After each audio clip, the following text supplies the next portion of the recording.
I'm saying? A real demon, you know what I'm saying? And wasn't spared nothing. And is it safe to say you created a family of gangsters? What is your biggest regret in life? All right, here we go. The nigga so happy to do this shit. Feel like I've been waiting forever, man. But yeah, I'm a go ahead and introduce you, cause it wouldn't be right for you to introduce yourself. Somewhat of an urban legend, well known through Jacks, whole Florida, many other places, and magazines. Came up to you for movies and whatnot. OG Leroy Tillie. What you think of that? What you think of that intro? That's good? That's Did good. I miss anything? No, you ain't missing nothing, you know. Yes, sir. All right, man. So shit. I want to start from the introduction of your life. I think you told me before. Let me make sure. Where you from exactly? Jacksonville. West side. West side. West side? Okay. And where you grew up at? Like, what's your stomping grounds? 27th Street. 27. Okay. Sam Johnson Park. Yeah. Okay. And that's where your fam? That's where they still at to this day? Right. Okay. Yeah. How was your early life? Mom and dad in the house and all that? It was lovely, you know. Real mama, real dad. You came up with your dad? Yeah. And what time was you coming up in? Like, what era was that? That was in the 60s. In the 60s? And 50s. How was your dad? Explain to me who your dad was, because I'm trying to see where you got your game from. Like, was he a big influence on you? Well, you know, my dad and my mom, they was hard workers, you know. My daddy was a truck driver, and my mama worked for the health department. Okay. Which still, you know, beauty clinic and like that, you know. Well, how was you in school? I was so. So? Yeah. Okay, shit, me too, brother, me too. So. Well, shit, how did you get into a life of crime then? Where did it all start? Well, back then, it really started like in the early, around in the 60s, 65, 64, around during the rise, during the racial rise during that time. There was a lot of, you know, racial shit was going on. And that's mainly where I kind of got on the other side, because I was seeing a lot of shit happening to older people, the black people in the neighborhood. They had the Ku Klux Klan, but back then they'll come through the neighborhood and they all, you know, spray niggas with paint and all kind of. Damn, you actually encountered the Ku Klux Klan? You done seen them? Yeah. Right there, 26 and Grand Park. That was all back there. You couldn't cross that ditch, but I had a little problem. Wait, so what was the black side of town and what was the white side of town? Well, Grand Park, Sherwood, all that was white. That's crazy, because it's black to the motherfucker now. Yeah. So what was the black community at? Most of them like 45th, Moncrief, 21st, out east, you know, south like Springfield, that was all, you know, white.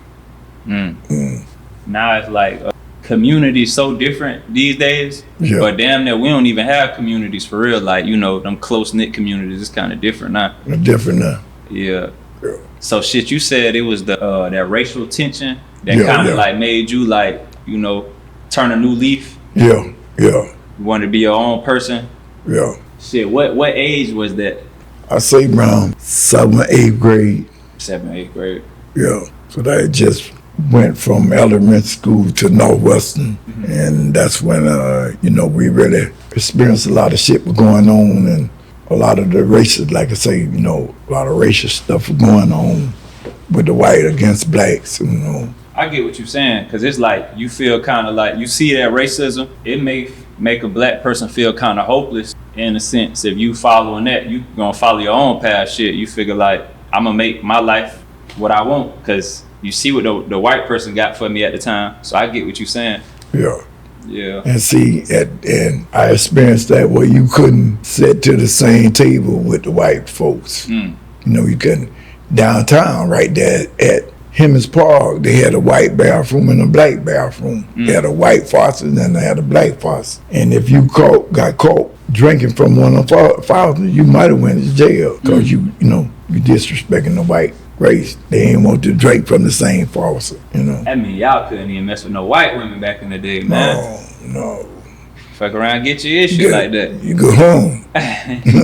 Shit. All right, so what was it exactly when you first started getting in them streets? What was you doing? When I first started, like I was fighting, you know. Fighting? Yeah. In the streets? That's what you was doing? Yeah.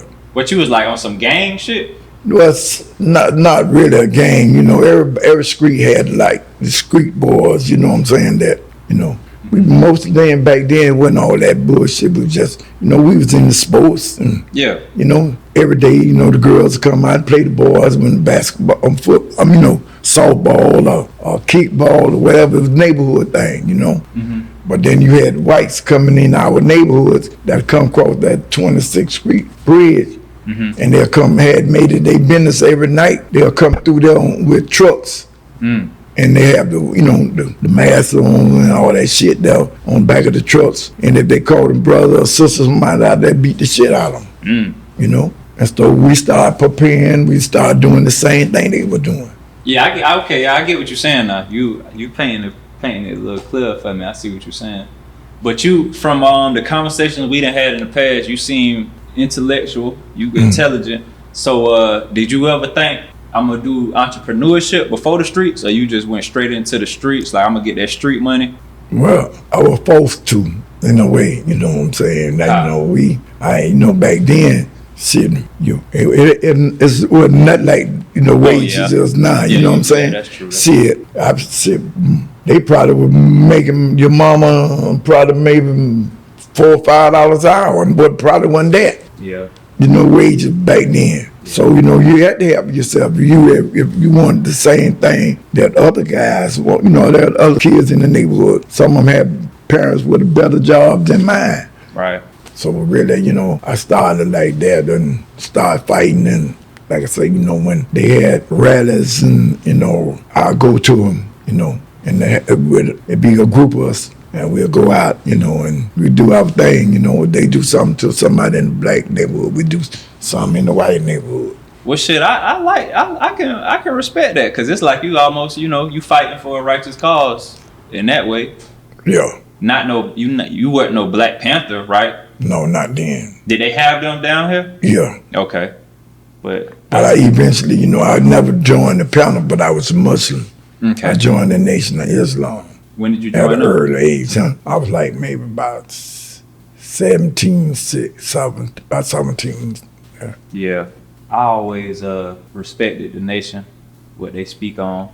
I kind of resonate with them more than other religions, but I wouldn't call myself in the Nation or anything, but I understand it. What was, when it comes to the street money, what was it? What was your drug of choice that got you into making money? Back then was heroin and weed. Heroin and weed, so that's what you started peddling first? Yeah. What I really want to say is, how did you grow to be the urban legend that you was? Like, how did you take it from step one to the point where I see you on that magazine in front of the whatever was a Rolls Royce? Yeah. How you did that? Walk me through that. I started taking. You said you started taking? Nigga offered, they couldn't refuse. You know, I was mainly, you know, like when I was in the FY, we were doing a lot of dirty work. So I just flipped the game. Shit, you know, started taking money. We need money for the different things. We started robbing, started taking. Do you remember a robbery? I robbed everything that moved. God damn, Tillie. Wasn't no everything that moved. Paint me the picture of your biggest robbery where you got the most work or the most money. The most money? Yeah. On a drug robbery, you know. Was you y'all had a clique? Was it like how it is now, where it's like this side of town and we clicked up in this neighborhood and that neighborhood and this and that? Or was you like, you all through the city?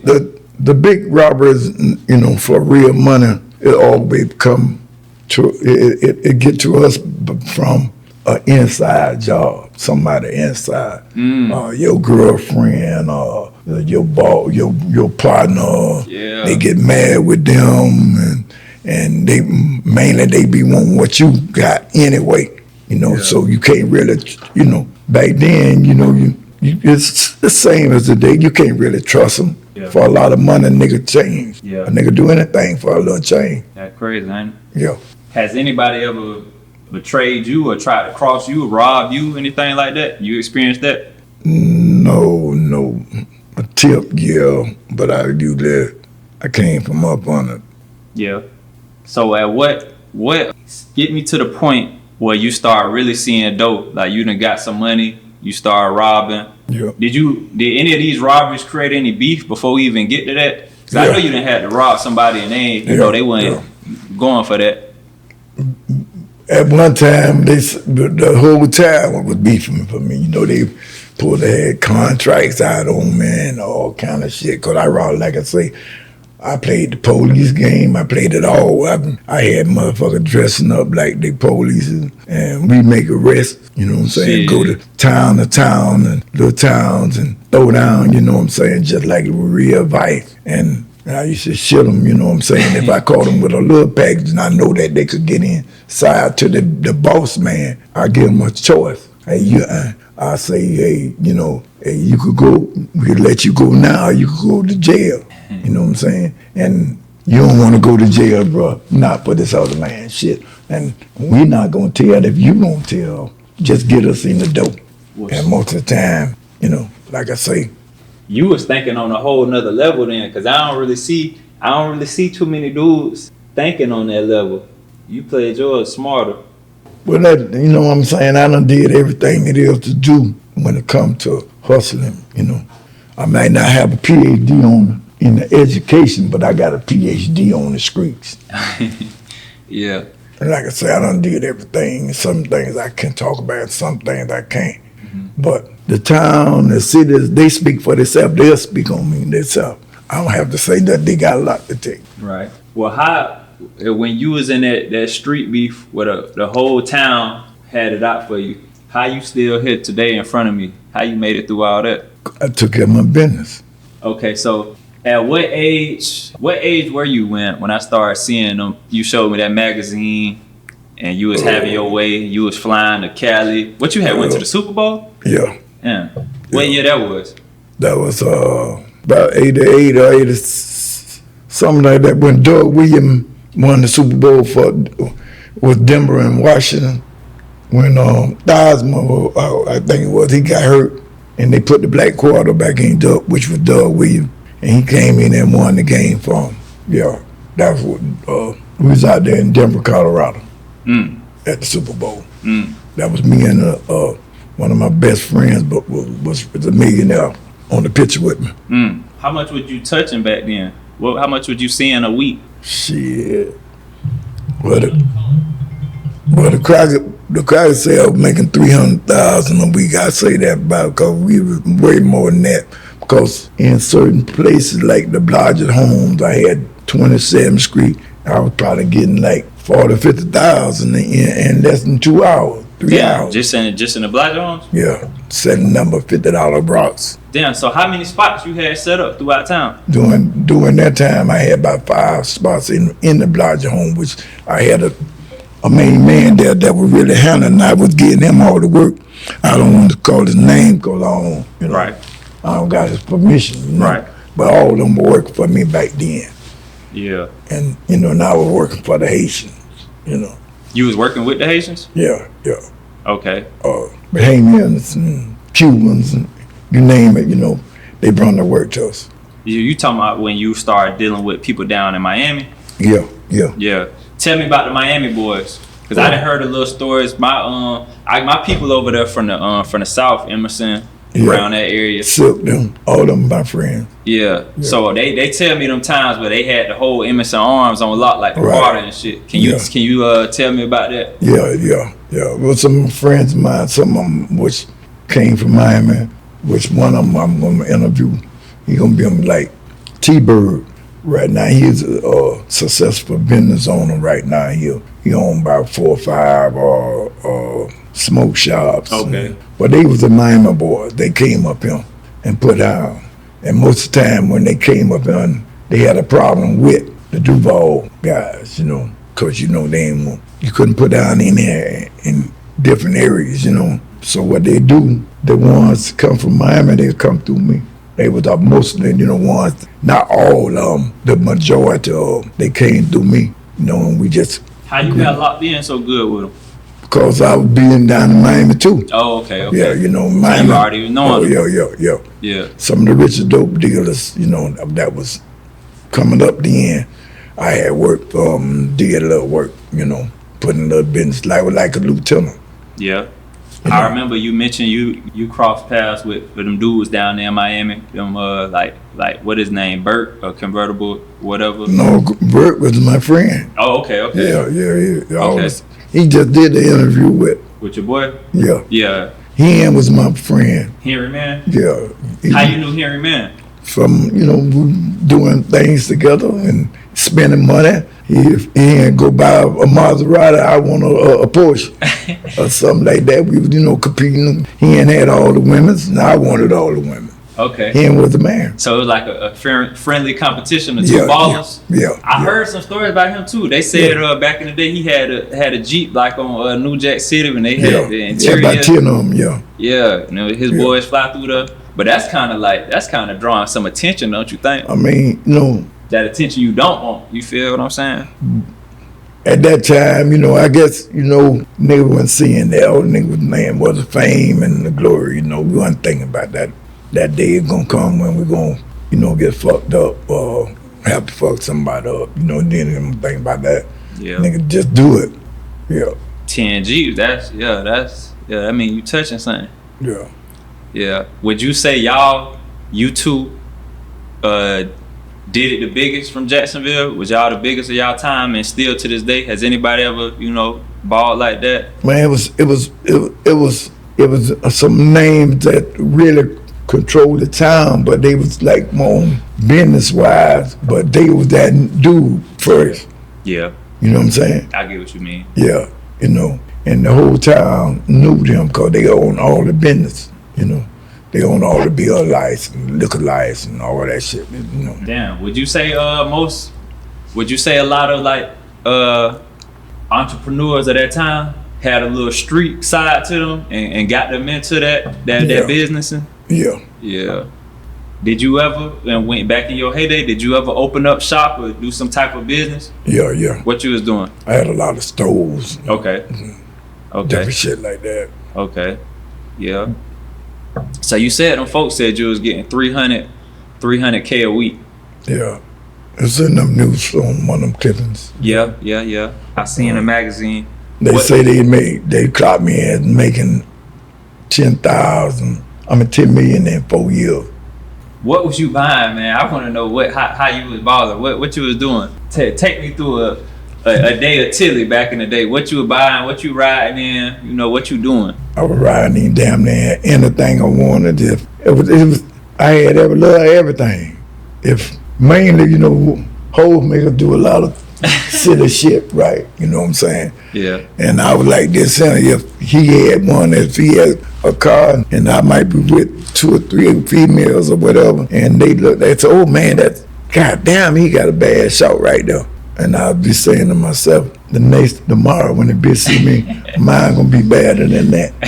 And I go buy it. Yeah. I was doing real that dumb shit like that. I had a car for everything. Benz, Porsches, we had everything. You would sound like you were living like Superfly. Yeah. You had a bunch of hoes? Yeah. Man, okay. So shit, let me see. Did the street fame ever get to you? Was it ever too much? You know what I'm saying? All that attention, all the people that you that's coming to you wanting something, or you don't know their intentions. Did that get to you, the street fame? Was it ever too much? Well, it was mostly all my friends always had friends. If they were their friend, they were my friends. And that's how I looked at it. That's how I met a lot of different dudes, different people, Yeah. I heard from, doing my research on you and stuff that people say you looked out for a lot of people and stuff. You was known to look out for people. I met one of your boys from back then. He was a little younger, but I guess he was like one of the jits up under you. He was telling me about the times y'all done went out to the beach and you treating everybody. Yeah. American Beach back then. And, Fernandina. Yeah, Fernandina, Daytona, whatever, and all that. He say y'all have y'all times. Yeah. Most like we went to Daytona, I would get the whole flow for Mama boys, Jet Duval. Wherever my friends were, they was in DC, they was in New York. They'll, all us will meet to the spring break. We'll meet to a Freaknik in Atlanta, Yeah. And we have the entourage. Yeah. We have everything. Yeah. So shit. That day you got busted, cause I read an article and it said something about let me see if I got the article right here. It said 28 people were arrested, and you did some time, you did some major time for that. Can you put me in that day right now? What happened? Say it again. I guess the police raided your trap spot or whatever. 28 people was arrested. No, we was indicted. They had indicted my whole family.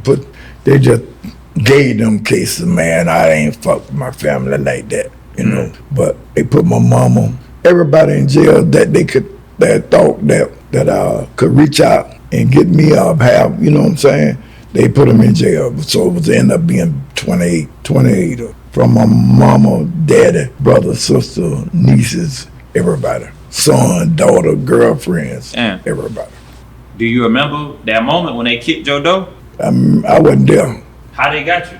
They got me years later. I went on the 10 most wanted. I went on the run. Oh, you was on the run? Yeah, but they had got all of them. How long you was on the run? I was on the run maybe about 2 years, 2 or 3 years. Damn, how the hell he was dodging them for 2 years? Where you was at? Everywhere. California, Alabama, Atlanta, you name it. Only thing about it, if I wouldn't have lasted so long if I didn't have no money, You ran out of money, then you turned yourself in? No, I got caught, I got knocked off, I got set up. How which so? I didn't want to, You don't want to talk about that? Yeah, right now. Yeah, okay. No. I guess it's safe to say though that you became like an urban legend. We can say that. In this day and age we in now, it seemed like it's the thing to try to be street or try to be a gangster. Like that's what it is now. That's the trend. What's your definition of a gangster? A nigga don't need nobody to do it. He could do it himself. That's it. Yeah. That's a gangster. Handling his own business. Yeah. You don't need 30 or 40 niggas to shoot one nigga or whatever, you know what I'm saying? Today, man, back then, it was about money and it made sense. But now what I'm hearing from this here and that don't make no sense because it ain't about no money, man. Bro, it really ain't, dog. I done seen niggas, I done seen the brokest niggas be cool with just being known as a nigga that got a gun or something. Yeah. Like that's cool to them. Like, but not having no money and sleeping at your mama house, that's cool. When did it get like that? When the game got like that? Man, when I came back, I said the streets the same, niggas just unchanged. What you mean by that? Back then, niggas had more respect for themselves and more, more love for one another. Now, it's more the fake. Everything is fake now. Fake bitches always been fake bras for fake niggas. You know what I'm saying? But right now, I can't see me trusting no nigga that this time like I would back then. You say dudes ain't got no respect for themselves. Yeah. What you mean by that? Because I think I understand what you're saying. Because I see, I guess you saying it wasn't like that back in the day, but now in these days, dudes don't got no morals. No respect for themselves. You know they ain't got no respect, man. We ain't never had this, man. Back then, you ain't see brothers killing their brothers, niggas killing their mama, killing their sister. We didn't play that, man. We didn't do that. And then in my neighborhood where we came up, you couldn't even disrespect no grown person. My mama whoop your ass, my neighbor whoop your ass, and we gonna whoop your ass if you disrespect somebody old. Right. And everybody, if my mama was type, she would feed the whole neighborhood because we were fortunate enough to always have a little more than the next something that we fed. And my mama said, she was in it with the health department, and she made sure that you say that being that you a street person, you done did so much in the streets, you done did time. But even you will say you gotta respect your elders. It ain't like that no more. Like you said, I be seeing a lot, man. It's different. And like you said, people will kill. Nigga kill you over anything nowadays. Like it don't really take much. Man.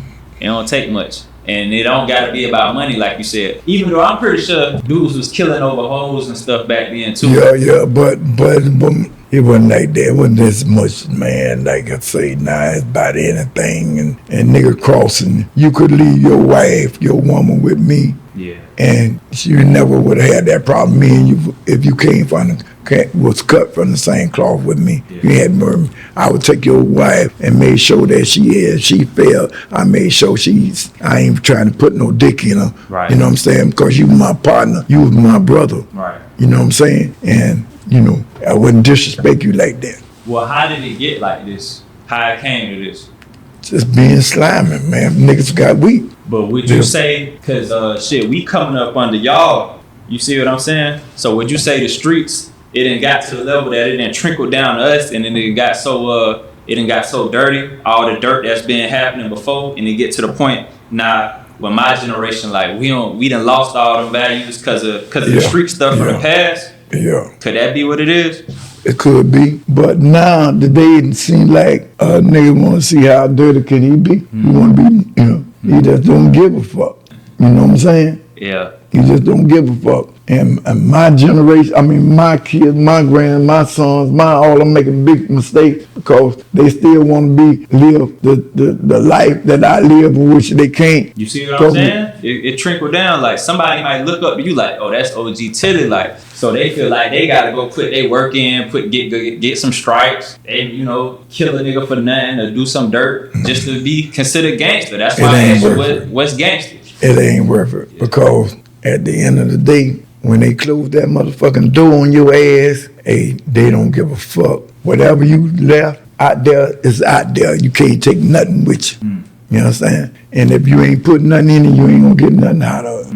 Mm. So let me get this right. You a dude, a street dude. At one point you said you was getting $300K a week, but you saying this shit ain't worth it when it hit the fan? No, you know what I'm saying? Because, like I say, you can't take it with you. I don't care how much money you got. And from experience, you know what I'm saying, your family or whoever, if they in charge of that money now. And you think if I got 100,000 or 200,000 or 300,000, you think I'm not gonna spend it and you in prison? You can't hit me in the mouth. You can't do nothing. You can't, you know what I'm saying? Yeah. I could just hang up on you. I ain't even got to talk to you no more. And that's how most people is. They it's just ain't no respect and that love, man, And then, like I say, you can't really let a motherfucker see nothing now. Hey, we call it the black community, but shit, I think that's just for a lack of better words, because I don't really feel no community in the black community.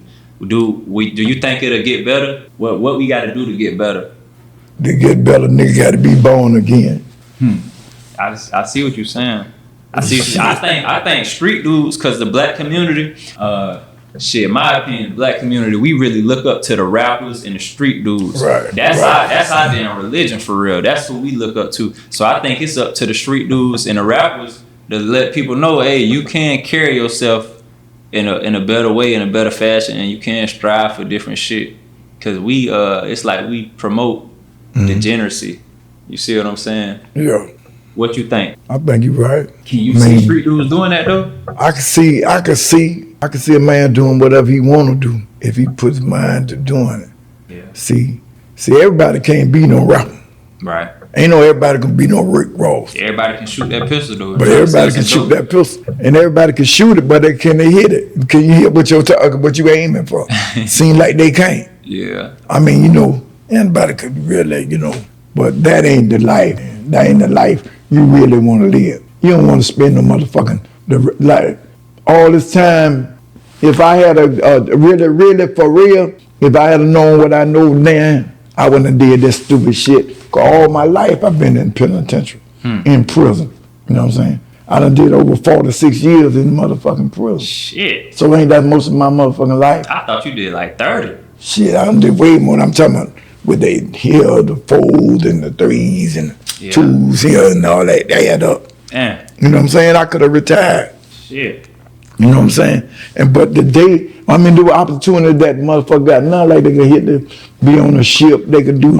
I'm saying, I couldn't get on no boat back then. They ain't have no merchant seamen. Right. And niggas being city council. I mean, you could do anything you want to do if you really want to do it. If you want to, that jailhouse life ain't for everybody, man. And the way I'm seeing it now, the dudes making mistakes because they want to be like their boss man. And when you ain't the boss, you're not the cut from the same, Yeah. You have to be a boss. Right.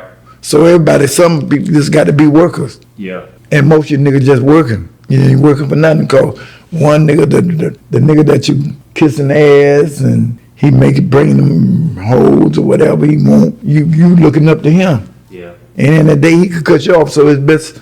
God bless the man got his own. Yeah. Don't be a leader. Don't be a follower, be a leader. You know what I'm saying? That's the lesson my daddy, that's the main lesson he stressed to me in life. That was the number one lesson. Yeah. It did me well though. What would you, if you was my age, you in your 20s, what would you be doing in this day and age? Get me some of that legal money. For sure. Some of that motherfucking money. They got grants and all that shit open. They just getting it to a nigga. For sure. I'd be on that different level, Yeah. So you said you did about 40 years? Over 40 something. Over 40, God damn. And how old are you right now? I'm 73. Shit. So you did some time, my boy. This is as long as I ever been out in my life. How long you been out? About ever since 87. 87? Yeah. Wait, so you been free since 87? Yeah. Oh, okay. See, I thought you was locked up in the 2000s. What I said? You said you been free since 87. I've been free since 2007. Okay. I'm getting, Okay, yeah. Yeah. 2007, and this is the longest period of time you done been free. Right. Yeah. Okay. Tell me about the jail time, man. Tell me about the jail time. What's the biggest lesson you learned in there? How do you survive in jail? First of all, I still had to be Tillie. Yeah. It ain't a rehabilitation center then if you still gotta be that street monster. You still got to be. You don't have to be. You don't have to be. You have to be a man. Right. If you don't, it's just like this. The prison is another form of the street. It's just like the streets. Everything you got goes on in prison goes on the streets. Same thing. Same money. Getting money. It don't stop. But you still got to be a man. See, cause some niggas return. Some prison you can't go to. Some you got all kind of nigga fuck sick mind, asshole banners, whatever you call it. I know. I lay back and I will observe, and I see groups, how they were coming to prison. They were getting younger and younger and smaller, and then they be so scared that a nigga like us have to tell them, say, hey man, look here, man, you got to go to that shower, man. Look here, Jit, you can't stay in this cell another night, man. Another night not watching your ass, man. Oh, damn. That's how scared they is? Yeah, that's how they scared. They don't want to go take a shower. You gotta tell a motherfucker, hey, you stink. Yeah, because they think a nigga be at that asshole. They got some niggas, a rather nigga fart than hear nigga talk. Yeah. You know what I'm saying? They got on that shit, that sick shit. Yeah. Like that. Especially when you start, you don't got to the point you calling another man dick, pussy. That's how now you sick. And but a man is that's that came in the 80s. In the 2000, they had motherfucking punks coming in with that fake ass titties and shit. Yeah. In 2000? Yeah. Nah. And them motherfuckers be tricking like they are tricking with real pussy on the street. Nah. Niggas be on different wings. And got a nigga to put punk, got a motherfucker looking out for him, keeping the man. Don't walk up on them while they fucking. Them niggas buying pussy, buying ass like they buying pussy. Well, damn, I was gonna ask you, what's the craziest shit you seen in there? What's the wildest shit? But that's some wild shit there. And sister motherfucking be 8 feet and got a motherfucking boyfriend, he might be 5 feet. That sound like hell, man. Yeah, man, it's, you know, it's some sick shit goes on in that prison behind that gate, man, you know. Was it, shit, I know the guards be corrupt in there. You got to deal with them. And then you said, was you hustling in jail? I'm hustling everywhere I go. Damn, so you was hustling in jail, okay. They can't stop you, huh? They can't stop. What, how you was the hustle in jail? Same way I hustle in the street. Yeah. Get that sack. Was you was already Muslim, so was you was clicked up with them Not doing that time when I was doing the street hustling. Well, you was Muslim in the streets. Yeah, I'm saying I was Muslim in the joint, but I wasn't doing drugs, selling shit like that doing at that time. I either be in the nation or I don't. Oh, okay, I get what you're And saying. then me, I've always been a field soldier, so I do whatever. You said a field soldier? Yeah. So you getting your hands dirty? Yeah. Yeah. You know. So but at one point you was clicked up with the nation enough? Yeah. How is that? Like what's the inner workings of that group? Like how y'all rocking there? They stay sucker free and believe in the honor of Elijah Muhammad. Yeah. And teach them teaching. Yeah. And you been to jail in Jacksonville, Atlanta. You've been to jail everywhere. Everywhere. Somewhere everywhere. Like they said, boy, that jail something serious, man. That's hell on earth. I don't see how you did all that motherfucking time. Ain't Just drive do you it. crazy or nothing. Ain't drive you crazy or nothing. I am crazy. Yeah, you was already crazy. Yeah, already crazy. Oh, okay, so shit, it might have fixed you then. Yeah, it helped me. Okay. Okay, let me go to my little questions I got written down. You say you got out in 2007, right? What have you been doing since you got out? How have you changed your life? Talk about some of the positive stuff you done did.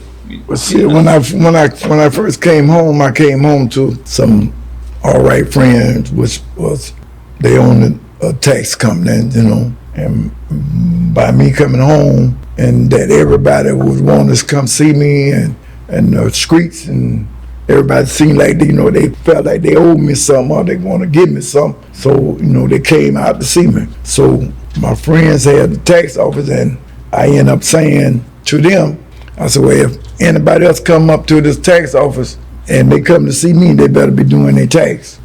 So I started getting in and that, and then I had people lying around the corners coming to see me, and they started to blow my tax people up. Then the next thing you know, I was down with them. We opened up 3 or 4 more different tax offices, then opened up the club, which was the Big Apple. The Big Apple? Yeah. Okay. Yeah, I remember them telling stories about the Big Apple. Somebody told me a story about you. They said you had to get somebody to business at the Big Apple one time. Somebody told me that nigga that used to hang with you. Is that true? Yeah, something like that. We ain't gonna talk about that though. Yeah, all right, we ain't gonna talk about that. Okay. Talk about the real estate shit. Yeah. I remember we was talking at one point. You said you started doing houses and stores and stuff. Talk about that. I started doing houses. I started doing rooming houses, and started trying to get a little land here and land there, and to flip it. Yeah. I heard you got 15 kids. Is that true? Yeah. How many of your kids end up being turned to the streets? When you say turn to the street, they all got my blood. I mean, in the streets. Not in the street, maybe half of them. Half of them. And trying to follow in your footsteps, you believe? Yeah. But when if your dad is, considered to be an OG, I feel like dudes, they got a little pressure on them, you know what I'm saying? Not that they gotta do that, but I feel like a dude may feel like, damn, y'all don't have to follow my dad's footsteps, but that's gonna follow behind me, you know what I'm saying? His name gonna follow behind me. Yeah. How you feel about that? To the young niggas who feel like they gotta be street because they daddy was street or whatever. Generation curse. Yeah. Cause if he came out these nuts, he's exposed to crime or whatever, Shit. And that's how it is. Well, how can you break that curse though? Or what can be done to? They got to want to break it. Yeah. they got to want some. They got to want better for them than I had. You understand? In order to break that. See, and I got some doing that now, but I also got some doing life. You got kids doing life? Yeah, I just got, matter of fact, I just got one son, just got 2 lives in 25. Damn. Just, it ain't been 2 years. Your grandson is my brother's cousin. So he currently right now is locked up. Do you think he got that in his like that street stuff been passed down from your era to his era, and it made him street in a way? In a way. Like when you look at him, do you feel like I damn, feel sorry for them. Yeah. Because they don't know what they're really doing. Like they lost. They lost. Yeah. Shit. Do you ever try to have the conversations with jits, like if it's not your grandson but other jits or your sons or whoever? Have you ever tried to talk to a nigga and you can't even get to him? Yeah. I'm trying to get through a lot now. I just don't waste my time, because he had to find out just like I did. You know, he either gonna do right or he gonna do wrong. You understand? So I get to him, but if I'm getting to you and I know what's real, and you don't want to accept it, you gonna tell me something that I lived this life. You ain't living. So I just know that the best thing to get along with a fool, let him have his own way. You know, so how you gonna tell me about the street? And I lived this shit. You never lived this shit, but I did. And you ain't gonna find too many have did what I did. You know what I'm saying? Yeah. So, yeah, but like I say, you know, these days how the kids are today, they feel like they know more than you.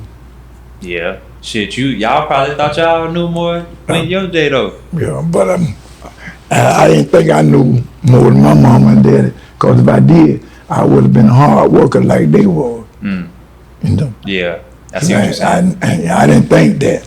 I see. I was on this other shit. You know what I'm saying? I wanted to be free, and I could never accept.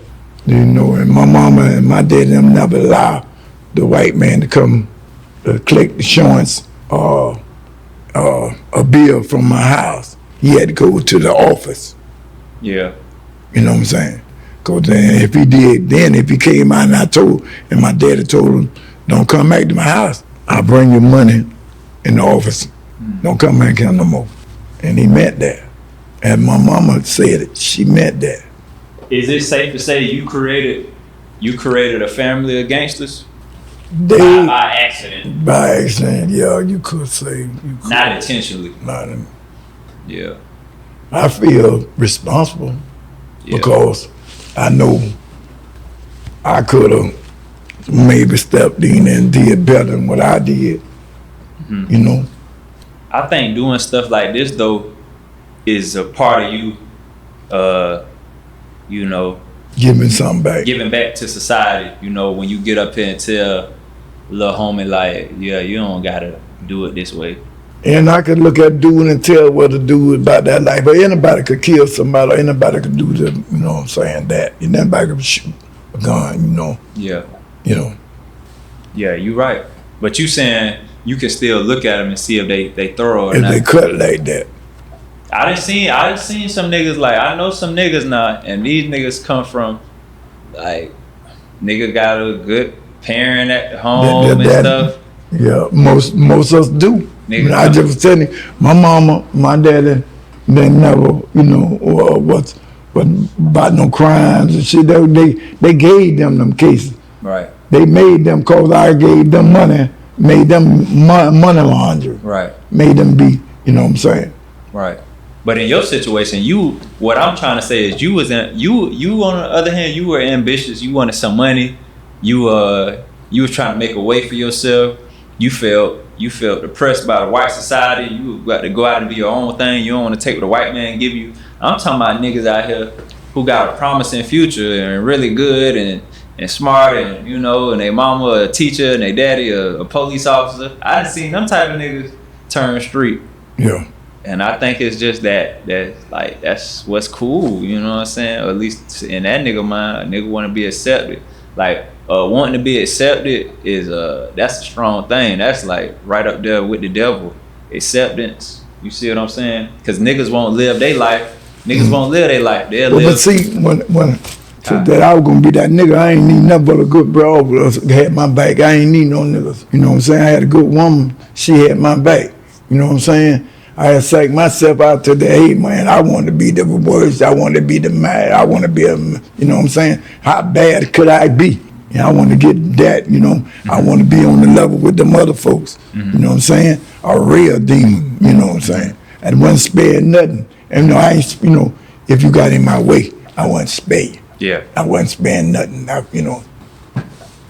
And how did it even get to that point? Was it like that street fame or whatever, that hunger that just made you like you had to be that, you had to be all you could be. Yeah. Man, that shit sound like military. Yeah, that's the military. And shit. Yeah.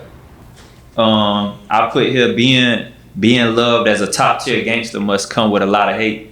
Did you have a lot of haters? How you deal with haters? I done did small shit and motherfuckers hate on me, so I know you didn't have haters. The motherfucker you be sleeping with mostly be your enemy. The ones that really hate is the motherfucker you live with. The ones closer to you.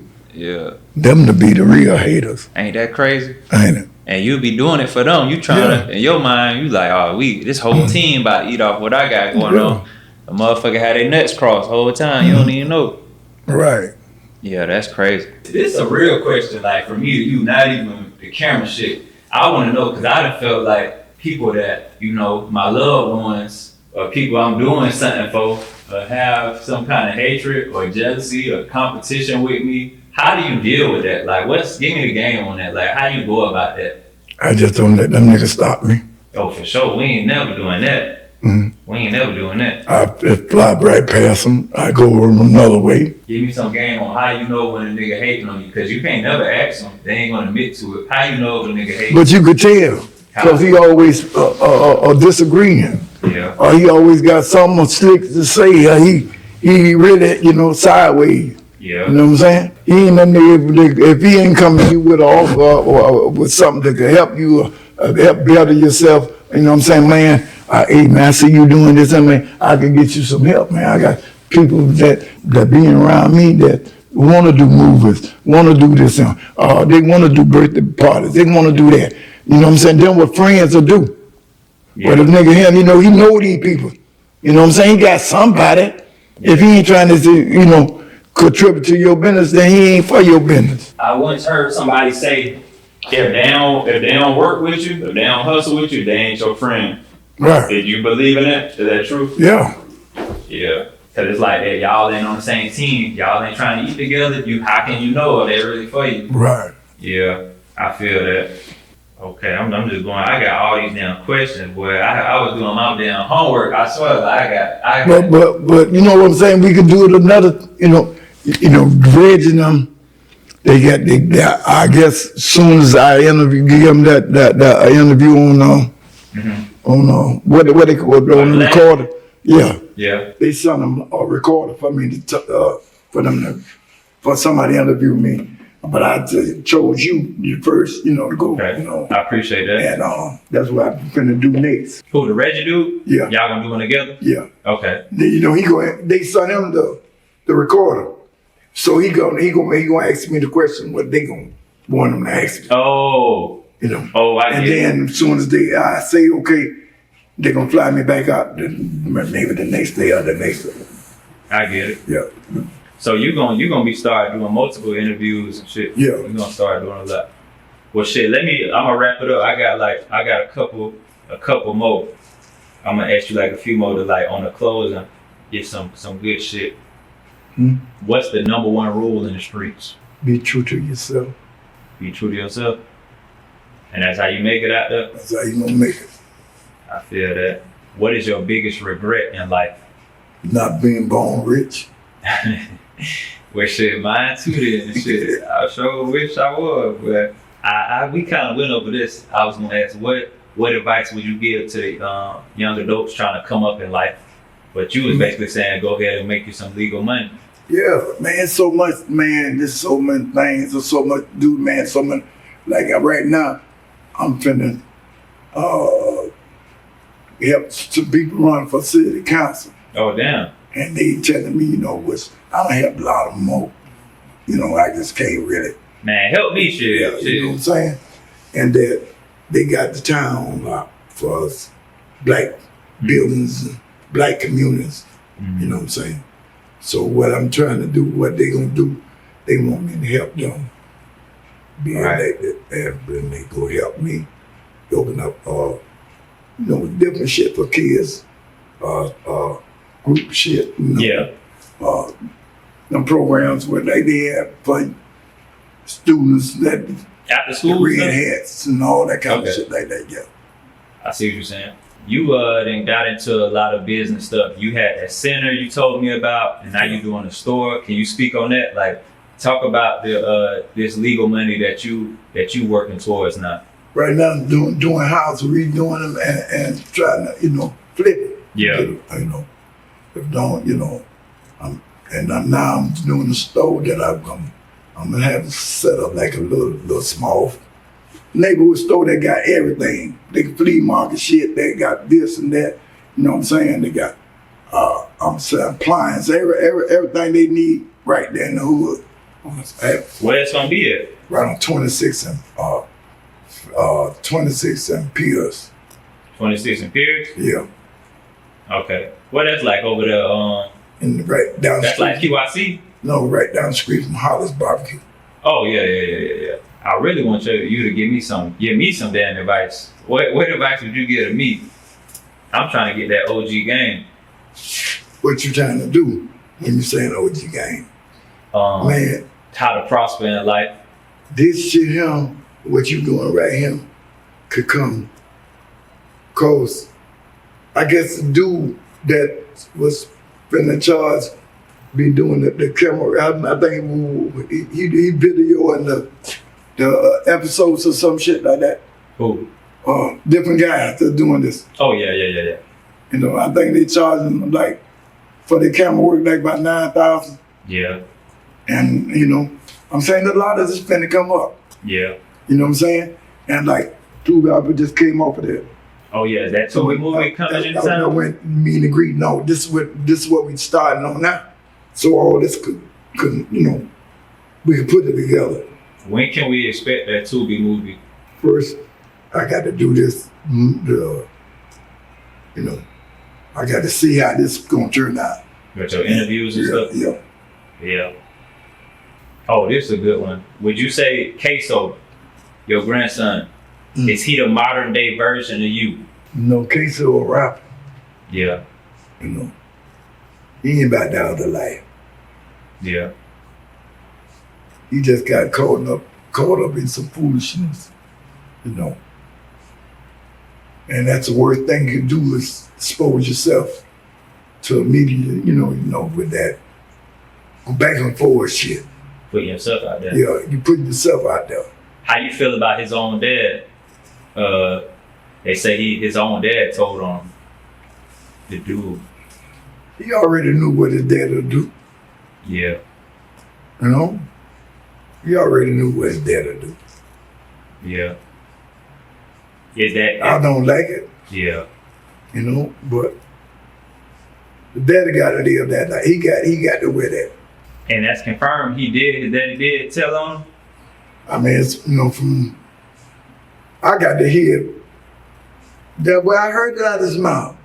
I think I did see that. Yeah. But they ain't, they kind of, I just talked to ksoo yesterday. Oh, yeah? And yeah.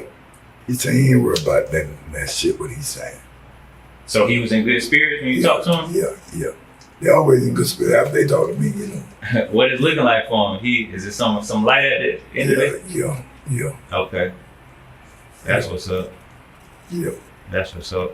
Hey, but back to you, I'm gonna cut you in there on a little bit of this money shit when we get rolling. Yeah. let you do some more things. And like I say, I got more people. And like I'm trying to. All right, now I got you on camera. You better cut me in now. You said you gonna cut me in on camera now. Yeah, okay. I want to be at the motherfucking movie shoot. Yeah, you gonna be.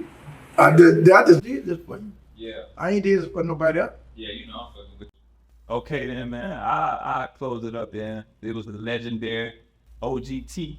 What it was out east? No, west. Oh, out of west. So, I Precept. Yes, sir. And it was good talking to you, man. I feel like we're gonna have to do a part 2. We're gonna have to do a part 2. I couldn't get everything out. But yeah, it was a good thing. You got anything you want to say before you close up? Yo. Main man, Henry Man. Oh, that's Henry? This Henry say something. Hey, this is the cameraman right here. What's happening, man? I'm doing an interview with Tillie right now. We in the studio. I was just trying to get his life story. What's going on? I'm just chilling, man. What's going on? Ain't nothing much, man. We was just in here shooting and shit. He told me I had actually asked the question. We was talking about back in the day, back in y'all heyday and stuff like that. We just in here talking. Oh, that's what's up. Yeah, man. I told him if you go buy the Ferrari, I go buy the Porsche.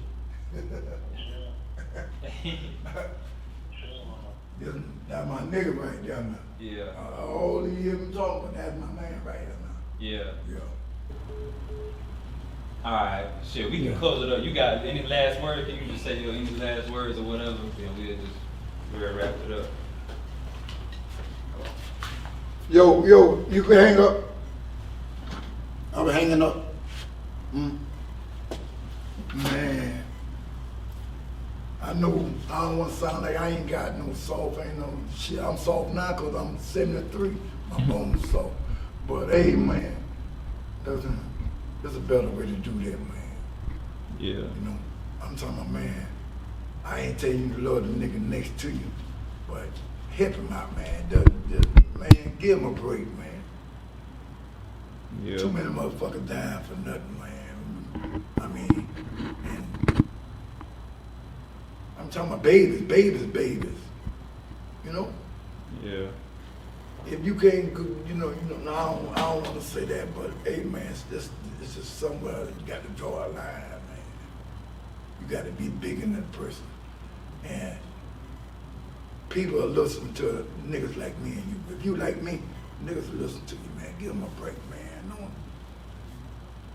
Don't get them killed, going to prison for the rest of their life. For sure.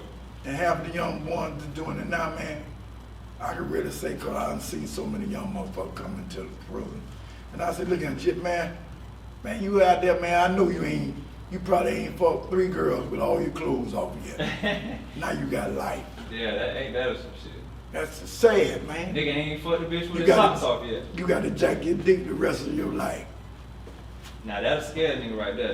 That's some good talk. That's some good game. I appreciate you, bro, for coming through. I appreciate that. Signing off. Yeah. When you